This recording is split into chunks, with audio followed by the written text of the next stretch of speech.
Hey, come in, come in. It's really good to see y'all again. Our last video got way more engagement than I was expecting.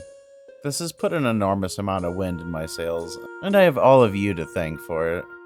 It's been over a year since this channel got thawed out from cryostasis, and while we haven't gained a lot of traction here on YouTube yet, momentum is picking up. And don't worry, if you do for some reason like my nonsensical content, I have plenty of games I plan to talk about.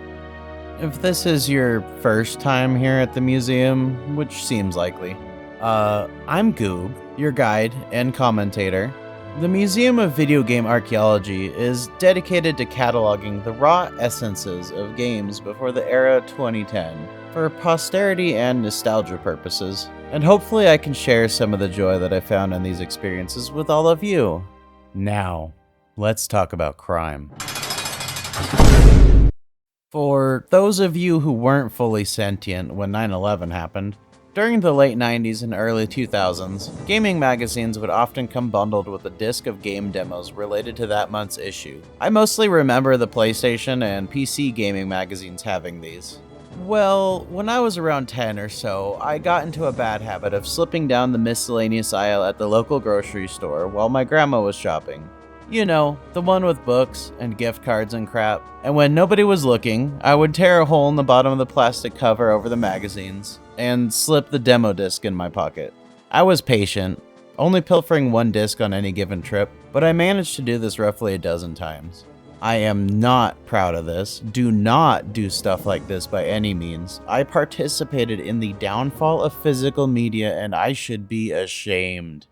Well, on one of these PC demo discs was a game called Kohan Immortal Sovereigns, gifted to the world on March 15, 2001 by Timegate Studios. This RTS has a unique style of tech and unit management focused on a more macro scale. It consolidates a lot of building and upgrading to each controlled city, no more building houses to make bigger armies, or finding a room for a barracks to make troop. Just steal yourself another town or upgrade your own town level. Certain units require that a town has prerequisite components built in order to recruit them. Resources are more internal, being acquired either through town components or a mine. Gold is your main resource here, as your other resource levels dictate your rate of profit and thus how large of an army you can recruit and supply. This game has a tight focus on its combat elements, and I think that's fantastic. Alright, I've gone on long enough about logistics. Off to the screening room! Time for a lore dump. Can someone pass the popcorn? There came a time, many ages past, when the Almighty Creator conceived the idea of a new world, a perfect world. He took aside the two wisest and most powerful Sadya, Ormazd and Ahriman, and asked them each to devise a plan for this world's construction and management.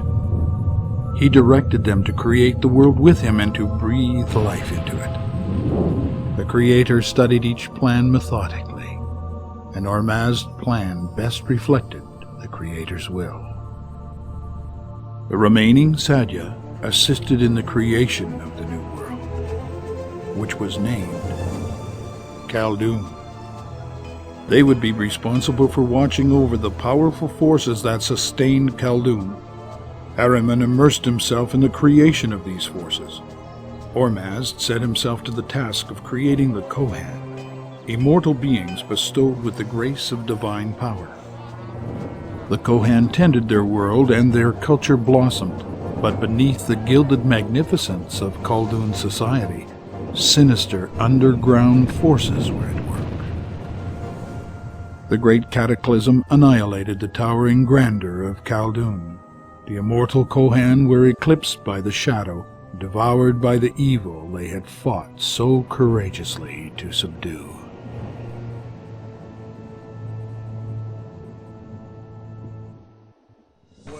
Alright, so we have a mix of Christianity, two favored angelic sons with their own plans on how to create the world, and mythologies such as Zoroastrianism, even directly borrowing some names of their deities.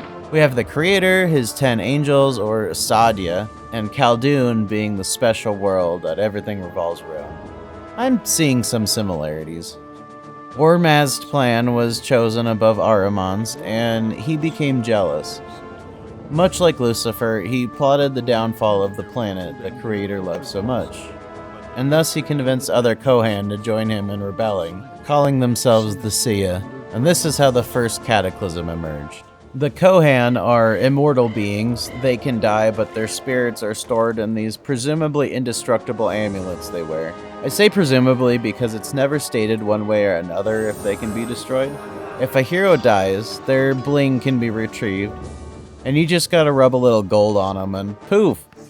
One good as new Kohan, ready to charge headfirst into battle for you. So it is amongst this setting that we get a stirring tale of marital issues, betrayal, and some literal backstabbing. We awaken as Darius, this suave, Prince Charming on human growth hormones looking Chad. 2 Renaissance wraps, no mayo, chili rings. I'll have the medieval meal. Yeah, 1 medieval meal.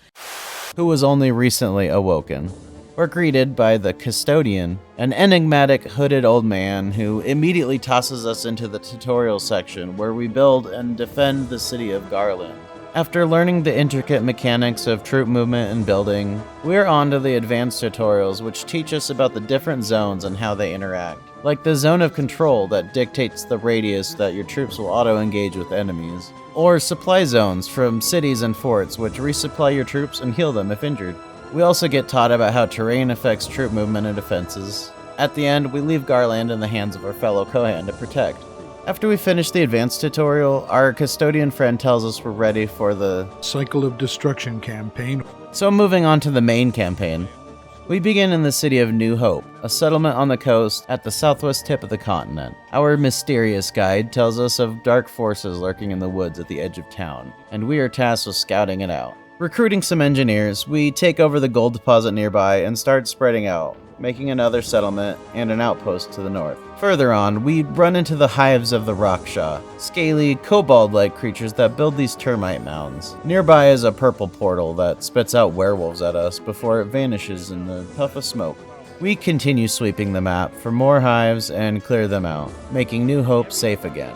Our custodian tells us of messages from the north, another Kohan seeking aid. His name is Kieran of the Meritans, and he needs our help fending off a rival faction, the Drauga, a more physical, beast-like race. Listen, they're orcs. Let's just call them what they are. Nothing beats a Jet 2 holiday, and right now you can save 50 teeth per snotling. That's 500 teeth off for a mob of 10 boys. They're being pushed into these lands by the Raksha invasion. When we take enemy towns, we can build that faction's units for our own. Clearing out the countryside, we liberate a few Meritan towns and conquer the Drauga invaders. Amassing our forces, we meet their brutish leader on the battlefield. So you have finally come to challenge me. Well, shall we begin?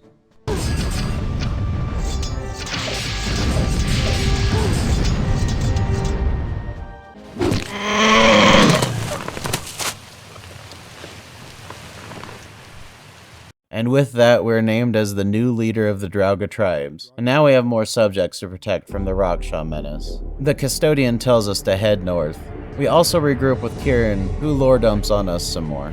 To make a long story short, the Kohan used to be more magically attuned with the forces of Khaldun, and thus used to be able to change their forms to be more physically aggressive or more magically adjusted, but this connection was lost in the Second Era. This is the origin of all the races on the planet. Over eons, the different Kohan forms were shaped by their environments and had mortal offspring. Further north on the plains, we get to exterminating the pesky Raksha. We find the ruins of an ancient Kohan city, and find more lore books there. At the top of the map, we find a huge nest and take it out ASAP. Kieran tells us he's going to stay here and administer over the tribes so we can continue our quest to stop this shadowy enemy. Our scholars have gleaned over some info from the ancient city, and we learned that the last cataclysm occurred around 1,000 years prior. And these world-ending events are being orchestrated by a powerful force of evil. Now in the northwest corner of the continent, we meet the Haroon people. And of course, it's elves. They are divided on how to deal with our meddling, and we must convince them or force them to join our cause. Some of the towns we encounter are grateful to see us, having overwhelming problems of their own. but some are obstinate, even aggressively so, and we're forced to make them submit. Look, it's for their own good. The game said so. We come across another portal in the eastern corner. We also find another amulet and awaken a new Kohan, a woman seemingly from the same family as us, as she shares our last name, though that is never brought up again. After helping and or rustling up the scattered settlements, the Harun are fully united again under our banner. We learn from their scholars that all mortal races were born from Kohan of old making babies, and many Kohan became disillusioned with their progeny from the sheer amount of death they had witnessed, almost cursed with immortality. Now we meet the Dark Army head-on, learning that these are the Seiya of old. Your fate is already sealed.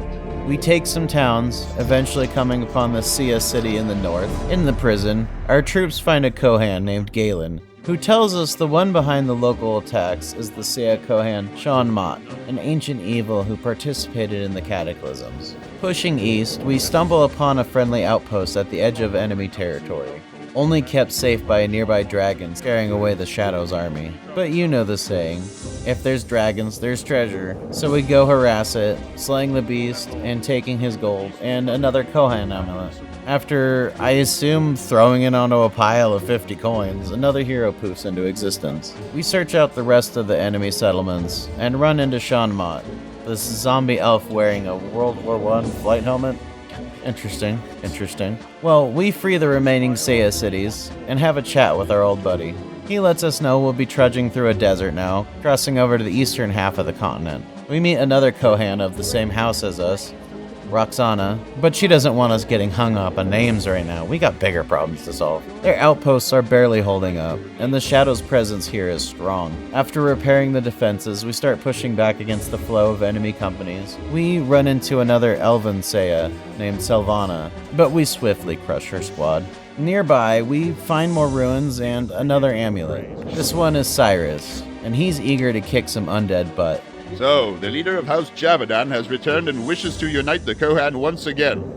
After my long sleep, there is nothing I would wish to see more. Continuing forward, we find another one of those purple portals, and Roxana comments that she's dealt with these rifts before. Closing it, we finish the mission, and the sorceress joins our quest. We get some more exposition about the history of Khaldun and the cataclysms that beset it. We're currently in the 8th era. 7 ends of the world later, the human factions ended up splitting over disagreements on how to stop it, nearly resulting in a civil war, and thus we have the Royalists, the Nationalists, and the Council Kohan. A city further north of us calls for our aid, as the vicious Raksha have begun assaulting their walls. We relieve them, and they plead with us to help their northern neighbors. Marching on, the city of Fernglade joins our cause. To the west is a lakeside town that eagerly joins us as well, and we start running into Raksha hives. It can be just as free as you want it to be. And the thing is, it doesn't take any room to do it. You don't have to be on a football field. You can be in your living room. There's plenty of room to get all the moves, all the feeling. How it liberates your shoulders and your hips, for that matter. You tend to move with it, even though it's not required. You know, you could stand here and do it like this, right? But it seems to make you want to move a little. Pest control time. We search the map for more nests and get to clearing. Moving east, we find another town, who informs us of some ruins in a desert nearby. So we go to check it out, but we run into this massive hive of Raksha, who put up a strong fight, so we move on until our forces are stronger. Nearby, we find those ruins, and in it, another upgrade for our units. Back to exterminating, we push further north and west, clearing the land of filth. Slowly we recruit more troops, expanding northward. We find the Gauri, a race descended from a cross of Harun and Draga, who gladly join our cause. They tell us there are multiple main hives here, and 2 factions of Raksha who have been keeping each other in check.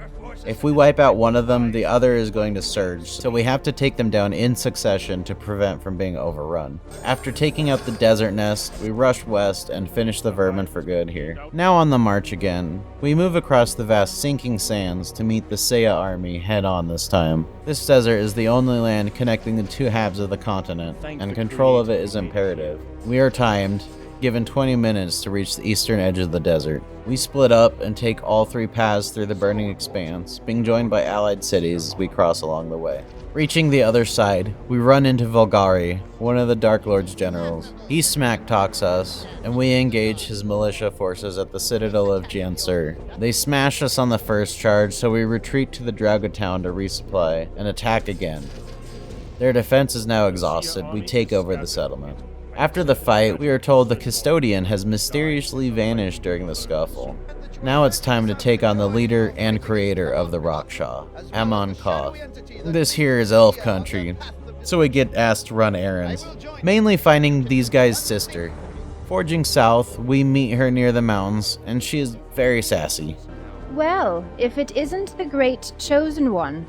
Her brother Seth also pledges to join our cause. Now we push east, searching for the Shadow's army and burning hives as we go. We meet another of Ilyana's brothers, Balthazar, and he is a bit more willing to fight for us. We also run into another settlement that refuses to join, and are awfully catty about it. I am sorry, my lord, but we cannot afford to get involved with your war. Our people have gone through enough horror this year without the need to send their young men off to die fighting for one man's ideals. Even if he is one of the immortals, we cannot assist, but I'm sure that Greenspring to the east of here would be more willing. Their village is full of idealist young idiots that would surely throw their lives away for you. While we explore, I want to talk about the art of this game, and my personal favorite aspect, the landscapes. The mountains and mesas look great. There are occasionally volcanoes hidden in the peaks. There are all sorts of little critters poking their heads out, or these giant antlions in the desert. They can't hurt your troops, but man, they're big. The palm tree oases in the desert, the sinkholes, the bubbling lava in the corrupted lands, meadows, giant skeletons. I wish this series had an RPG spin-off. There is so much to work with here.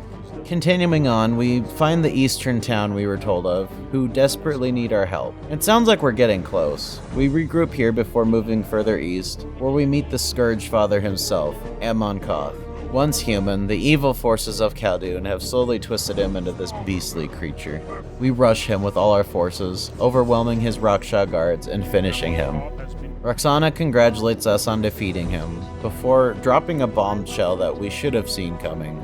She is Darius's wife from before the first cataclysm, and just decided to keep that to herself until she was sure we are who we claim we are. Kinda shady if you ask me. Now on to Mission 10. Past the desert land bridge, we cross into the eastern half of Khaldun and strike out to establish a foothold here to stem the tide of Zeah. We spread out, destroying any nest we find to gain favor with the local Meriton. Now, I don't know if I messed up here or what, but halfway through the level, the kingdom we were trying to win over suddenly decides we're as bad as the undead armies and thus starts attacking us. You have proven yourself to be no better than the seer. If you know why this happened, drop it in the comments, because I went back to replay that level, and sure enough, it just happened again. Its lair was filled with many treasures, including a crown. We should probably return to the capital and offer the crown to them as a goodwill gesture. In the middle of this chaos, we are found by another of the Dark Lord's generals, Melchior. So, this is the might of the great Darius Javadan. He chose a bad moment to hit us though, as he comes in with only one company that we overwhelm and smash like a bug. We continue bringing the Meriton to heal and grow our army.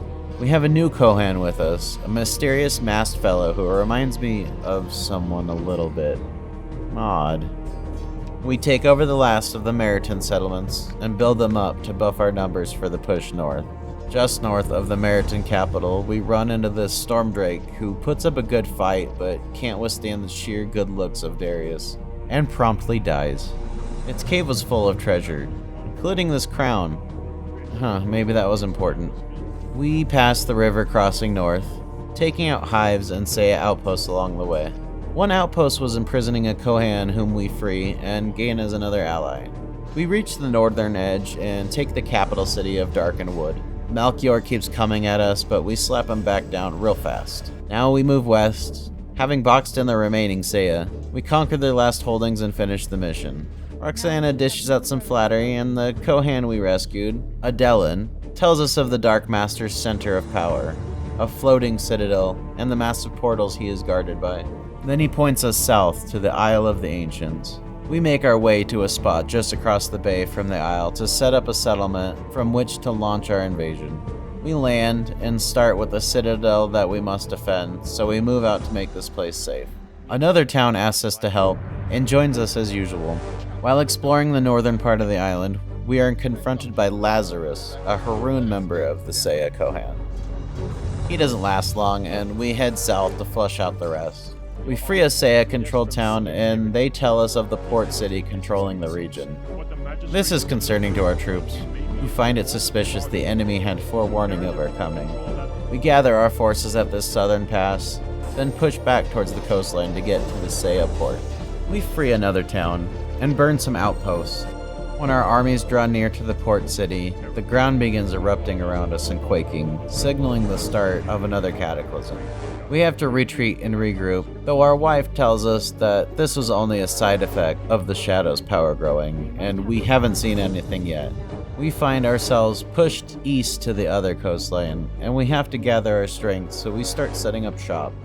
We find a shadow portal, so we put up an outpost to babysit it. Further to the south, we liberate another town, and they gratefully join us. More of the same gameplay, we take towns and lay waste. Hitting the coast, we find a large Meritan capital who jumps at the chance to join our cause.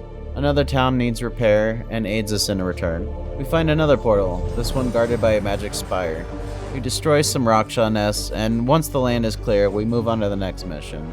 Roxana lets us know that we're about to face one of the more twisted Kohan, Seiya Dev, a particularly nasty creature who joined the Dark Master during the first Cataclysm and has been warped over thousands of years of evil.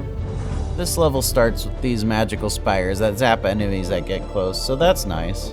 The Seiya test our defenses pretty early on, so that's our focus here, establishing a perimeter.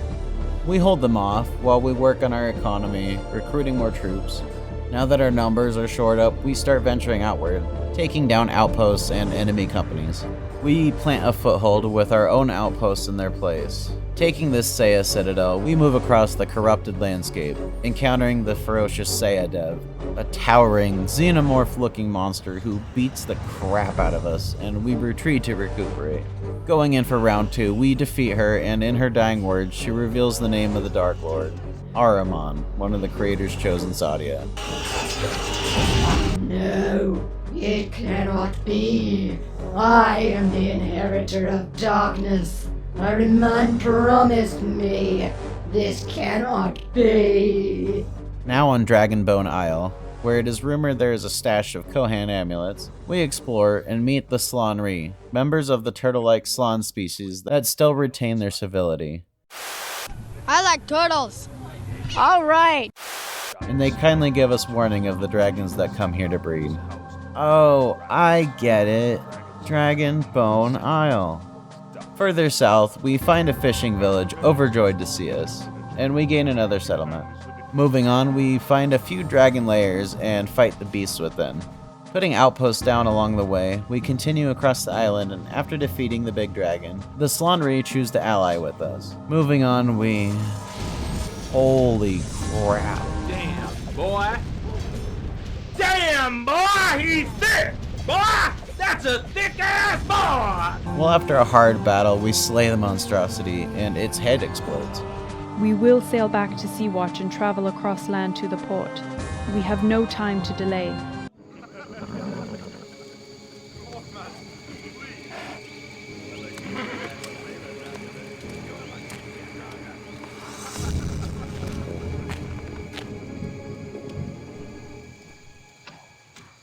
I still cannot believe what has transpired today. Told you she was shady. Turns out she played us and took off with a bunch of Kohan amulets. Now calling herself Mistress Vashti, we learn that she's been working with Ahriman since the very first Cataclysm. It was in fact her that shed her husband's blood, which started the end of the First Era. Now trapped in between the mountains and the port city we came to capture, we have to retake the area from the Shadow's armies. Vashti confronts us on the battlefield early on. Your true destiny is to die. Once we dispatch her, we start capturing outpost after outpost, until we find a couple Seiya cities just south of Stormport. We use this area to stage the assault on the Citadel, and once we have our numbers amassed, we strike. When we have the port, our captain informs us that the custodian has been found. He tells us that Roxana can be saved from the darkness, though she will lose her memories like Darius did, as the taint of Ahriman was the only thing retaining them. Now that we have control over most of Khaldun, the Shadow has been pushed back to its capital on the Island of Ancients. We land with the full force of the light side, ready to purge this scourge. So this mission is an RTS boss rush. We're faced off against all the Seiya Kohan we fought before, as well as a few new ones. At the start, we have our troops hunker down and get entrenched so their defense is raised. Within minutes, the Shadow's forces are upon us. Their companies are all upgraded to elite, so this was a tough fight. In the middle of it, Seiya Dev comes stomping in, making a mess. After we fend off the assault, we send a small squad northwest to find a spot to put up an outpost. Our strategy here is to flank the main battlefield while distracting the enemy with our fortifications in the south. We take some mines as we push upward and use the resources to add more companies to our army. Now it's time to put the pressure on. We start moving inward, taking Seiya cities and beating back the enemy's front line. Across the island, there are giant chasms that spew out creatures to slow us down, but it's not enough to stop the might of the Creator. We now own the southern half of the map, boxing in Ahriman's units. We move our army up and push north to the floating citadel, where Ahriman's power resides. His troops are entrenched and put up a tough fight. We hit him with everything we have, and... Glory to the Creator and all his wondrous creation.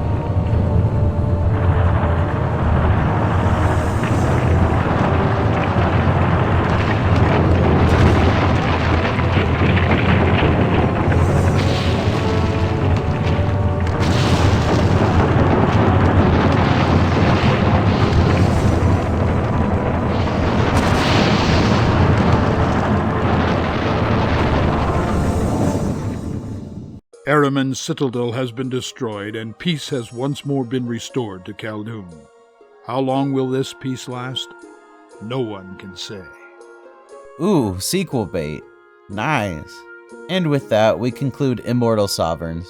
6 months after the game's initial release, an expansion came out called Ahriman's Gift. This game has 3 campaigns, 2 shorter stories, and then there's the main focus of the campaign, which follows Vashti in the weeks leading up to her reuniting with Darius. We'll be playing them shortest to longest, starting off with The Enemy Within. This campaign centers around a Slaanery Kohan named Slistok, as he regains his memories, reunites his tribes, and clears the land of the Slann tainted by the Shadow.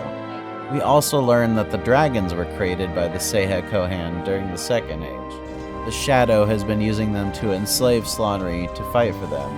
After slaying this one, we gain a few tribes to our cause. There is another Slaanery Kohan named Hisrak, who has joined the Dark Lord and named his tribe the Lost Ones. Our task is to stop him and find Slistok's wife. This level broke me, to be honest. The wasps and Raksha nests spread exponentially and overrun the map very quickly. So now is the time for another confession. This is the point in the DLC that I got frustrated and had to do some Googling, and after reading through this strategy guide by user Prism, I resolved that in order to get this video to you in this current lifetime, I needed to give in to the temptation.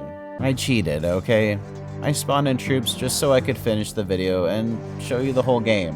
50 hours on one level? I've barely cracked that amount of time playing the base game twice. Moving onward, we find our wife, who tells us in order to defeat Hisrak, we need to make an offering at the stone circle in the lake. When we do, a Slaanery spirit gives us a health potion upgrade that makes all our troops regain health faster.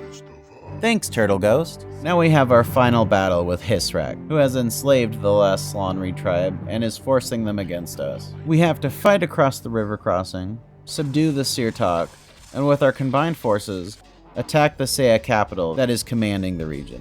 we sweep out the rest of the enemy forces amongst the hills and win the mission. The middle child of the DLC campaigns, the quest for Darius, follows Ileana Aswan as she follows her prophetic dreams that lead her to track down Darius's amulet, as he is the only one who can lead the Kohan to victory against the Seiya forces of Ahriman. She sets off moving south, gaining allies and leveling Seiya towns. We recruit Meriton and Harun settlements along the way, as well as aiding the Slanri in taking back their lands to the south. They ally with us, and journeying onward, we help another tribe defeat the Seiya and feral Slan in their territory. The local Draga also jump to our cause, helping us stop the corrupted tribe in the west, then the Seiya forces in the eastern side. In the next map, we are joined by the Gauri, and after we destroy some more enemy troops and outposts, we are joined by our turtle boy Slistok.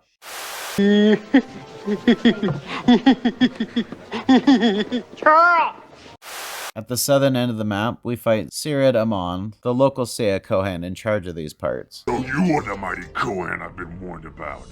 Ha! You are nothing but a child. Come, child, let me set up a game of blades, boulders, and sackcloth for you. Forget the boulders and sackcloth. I will simply give you a taste of my blade. Killing him, we clean up the map, burning the rest of Sired's settlements here. In the desert, we take down another dragon and get the Dragon Bone Bow upgrade. Oh yeah! Now entering the Sea of Fire desert, we're ambushed by a Seiya force cloaked in a sandstorm. Being assaulted on multiple fronts, we have to gather our forces and seek out the sanctuary we've been searching for. Along the way, more units come to our aid. We conquer the Seiya towns and use them to our advantage. In the middle of this valley here, we find the Order of the Avatar, a sect of knights tasked with protecting Darius's amulet tucked away south of here. This is the part where it gets tough. We take this corner chunk of the map, but our defenses are non-stop tested, and we are bleeding units. Once again, I have given in to my craven desire, and used the holy codes to complete this level too. Taking our ill-gotten troops, we flush back the Tide of Darkness and take the two Seiya capitals, retrieving both halves of the Key of Fire, so that we can head south to find Darius's amulet. Passing the Spring of Life, Ileana tosses the key in, and unlocks the path to the Tomb of the Ancients, where the chosen Kohan rests. Now we're on to the main course of the DLC, Ahriman's Gift. Playing as Roxana, we open up on the battlefield where she and Darius meet, just before the big confrontation. We are tasked with preparing the trap, taking villages, and putting up defenses. Once we've made enough forts, the game takes us 11 months in the past, before Darius was awakened. So we are way up north now, marching through the snow to conquer every settlement in the area. This demon voice guy is our version of the Custodian, I assume. This level stole a lot of time for me. I tried all 3 campaigns legitimately as long as I could, but this one broke me on the back half of level 2. Anywho, the trick here is to get a defensive line across these mountains, effectively blocking half of the map off from the enemy. Then with the east secure, we start pushing west, dividing and conquering along the way. Now in control of the far northern settlements, Mistress Vashti starts heading south, where we encounter a new Kohan, a Meriton named Kendra Langston, who talks a big talk, but don't got the legs to back it up with a big walk. We steamroll her, and continue marching south. To the west, we bump into a fishing village who joins us out of fear. Hey, it's New Hope, the town at the start of the original campaign. We also bump into this ancient ruin of a temple, and walking up to it triggers a dark blessing, making our guys stronger. Now with our squad of enchanted skeletons, we take town after town, including these Gauri and Harun ones. Luckily this level wasn't as hard as the last. Spooky Robes here tells us about the dark gift Ahriman has bestowed upon the Seiya Kohan, the ability to remember after they die and resurrect, thus ensuring they never stop their conquest. Speaking of Seiya, we find this small band of troops in the far south, led by a rival Kohan named Vargas, who demands our loyalty. We politely decline and promptly crush them. In the next mission, we are pursuing the insubordinate Kerr further south and confront him face to face on the battlefield. When he's dead, we take his capital city and amulet. Our Dark Custodian uses a Jedi mind trick on him and turns him to our side. Once again moving south, we get back to taking innocent villages and wrecking the good guys. We have Vargas and MF Doom on our team now, beefing up our armies. We start getting resistance from Gauri and Draga forces, but we are assisted by the Custodian opening a dark rift to bring Rakshai in to help us. Suspiciously, our fellow Kohan Volgari was supposed to come to our aid, but is absent the entire time we were fighting. Taking the last settlement in the west of the map, we're told Volgari has turned against us and taken everything we have conquered in the east and is moving north to steal the rest. But before we get revenge, we are ordered to find and recapture Seyadev, as she is going mad and rampaging across the countryside, attacking Meritan settlements at random. Vashti will need her power for the fights to come. After a few battles, we are surprised by Volgari's forces sneaking in behind us and capturing our capital city. Ah, hell nah, we rush back and retake it, leaving some troops behind to guard the area this time. And good thing we do, because not long after, the Meritan come poking around our territory. While confronting them, Seyadev comes lumbering south and blows up one of our settlements. We meet her on the field and engage her in fierce combat. So this twisted abomination is what has become of Ariana. How could this be? The change was never meant to allow such demonic forms. When she is reawakened by Araman, will she return as the horrible creature we just put down? I shudder to think that such a fate could await me. Defeating her and recapturing her amulet, we march on to clear out the Meritan in the area. After wiping them out, we turn our eyes back east, where Volgari has swooped in behind us and stolen the lands we took, and is currently marching north to take the rest of our stuff. So we rush to stop him, building our army and sweeping eastward. We find this dragon lair full of wasps. No thanks. Oh, no, not the beast! Not the beast! Ah! Pushing onward, we retake the river crossing, then Volgari's stronghold here in the Riverlands. Further east, we move into the sandy Dreadlands and establish a base. The Dark Lord has given us 2 portals that provide scouting parties who start hunting across the map, clearing some fog of war for us. We love these songs! 'Cause they are good to us! The Quiznos subs! They are tasty, they are crunchy, they are warm because they toast them! They got a pepper bar! After beefing up the city, it's time to take this punk down. In the south, we come across Volgari's capital and the main bulk of his army. Facing him on the battlefield, we end him, finally capturing his amulet. Our guide now tells us there's another Seiya Kohan to assist, and we have to take care of an ice dragon for him. Up north again, we make some troops and start conquering. Out in the field, we get told that Simurge, the big insect dragon Kohan, has been rampaging in this area. He comes stumbling in while we're in a battle, and we divert some troops to deal with him. Further north, we find the Ice Dragon, and once defeated, Sean Mott offers us his citadel to use. Continuing on, we clear the Light Lovers from our lands. Now we march south to the Isle of Ancients, but before we can get there, we're ambushed. We hold our ground and survive the attack. Now we take some settlements so that we can rebuild our army. Doing our evil thing, we spread out and steal all the settlements. Now on the Isle of Ancients, we are tasked with fending off the Kohan and defending Araman's floating citadel. We posture up some guards around the center and send a raiding party to go out and start making a mess. We're faced against 4 kingdoms, each with their own rivalries and alliances. While we push them back, they are overtaking each other and spreading like an infection. I can see why the Steam guide said it took them 50 hours on this level on easy mode. This is nuts. We prevail and clean up the island for Araman, setting the stage for the events of the base campaign. The DLC wraps up with us jumping to present time, as Darius and Vashti finally face off in the valley. Well, we know how that all turned out. The stage is set and the players have taken their places. The masters of House Javidan come together for the first time in many ages. The events at hand will bring some of the ancient prophecies to fruition, but the prophecies are unclear, as prophecies sometimes are, as to the fate of Khaldun. And that's the game. Like I said earlier, this would have made for a killer role-playing game. I feel more complete now that I've finished these gems. Timegate Studios, remember them? They were a Sugarland, Texas-based game studio started in 1998. This was their first release, and it saw moderate success in sales and spawned a sequel that ended up on the top 10 of Computer Games magazine in 2004. They worked on a couple of Fear expansions and Alien Colonial Marines.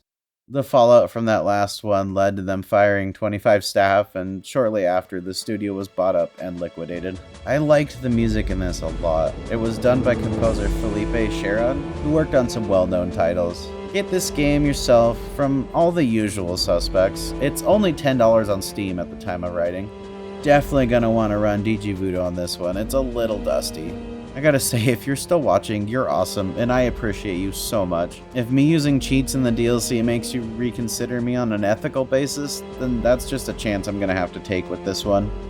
If you liked this video and you want to see more, go ahead and sub. It puts this channel in front of more viewers, and you'd be giving the channel a huge boost. And if you want me to play the sequel, Kohan 2 Kings of War, drop a comment on this video. Thanks again for watching. Until next time. May the Creator shelter us all.